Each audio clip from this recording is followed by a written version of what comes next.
کیا سگریٹ پینے سے وضو ٹوٹ جاتا ہے؟ نہیں ٹوٹتا، نسوار لگانے یا گٹکا کھانے سے وضو ٹوٹ جاتا ہے؟ نہیں ٹوٹتا۔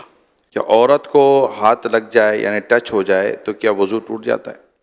حنفیوں کے نزدیک وضو نہیں ٹوٹتا، کیا گالی دینے یا گانے سننے سے وضو ٹوٹ جاتا ہے؟ نہیں ٹوٹتا۔ کیا بغیر وضو مسجد میں داخل ہو سکتے ہیں؟ جی ہاں، داخل ہو سکتے ہیں، کیا کپڑے تبدیل کرنے سے وضو ٹوٹ جاتا ہے؟ نہیں ٹوٹتا۔ کیا ایک ہی وضو سے 5 نمازیں ادا کر سکتے ہیں؟ بالکل کر سکتے ہیں، اگر واقعی اس کا وضو قائم ہے تو۔ جو وضو کی حالت میں انتقال کر جائے تو کیا اسے شہید کہا جائے گا؟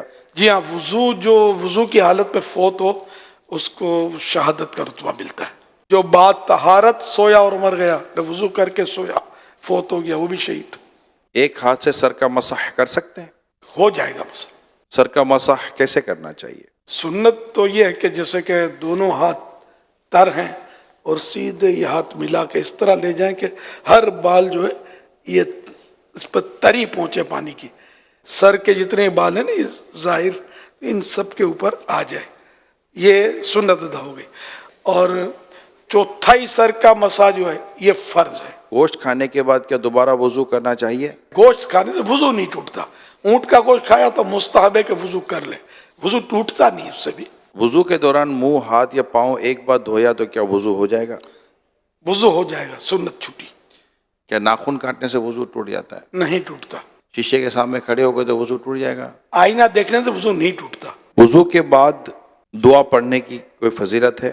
حدیث پاک میں جس نے اچھی طرح وضو کیا اور کلمہ شہادت پڑھا اس کے لیے جنت کے 8 دروازے کھول دیے جاتے ہیں، جس سے چاہے اندر داخل ہو۔ کلمہ شہادت اشہد ان لا الہ الا اللہ و اشہد ان محمد عبدہ و رسولہ صلی اللہ علیہ وسلم، لیکن ساتھ میں یہ کہ اچھی طرح وضو کیا۔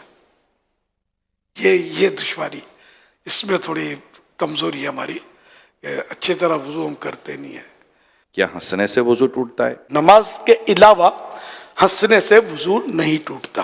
اور نماز میں پھر یہ کہ بالغ جاگتے میں نماز کی حالت میں، کہ بعض اوقات نماز میں نیند بھی آ جاتی ہے، تو بالغ جاگتی حالت میں سجدے والی نماز میں جن میں سجدے ہوتے ہیں، ان میں اگر زور سے ہنسا، قہقہ جس کو بولتے ہیں، قہقہ لگا کر ہنسا تو اس کا وضو ٹوٹے گا، ورنہ اتنا ہنسا کہ خود اپنی آواز سنی، دوسرا نہ سنے، اتنی آواز نہیں نکلی، تو وہ نماز ٹوٹی، وضو نہ ٹوٹا۔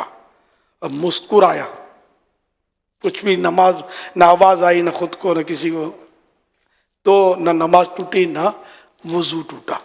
بھئی جتنے سوالات ہوئے جس میں آپ نے فرمایا وضو نہیں ٹوٹتا، لیکن اب اگر کچھ ایسے معاملات ہیں جیسے قہقہ لگانا یا گالی بکی کسی نے، یا جو ہے وہ عورت کو ہاتھ ٹچ ہو گیا، تو وضو اس کے بعد کر لینا یہ مستحب بھی ہے یا نہیں ہے؟ گالی دینا، غیبت کی، قہقہ لگا، جھوٹ بولا تو یہ مستحب ہو جائے گا کہ وضو کر لے، اور توبہ تو ویسے ہی فرض ہے جو گناہ کیے ہیں اس پر۔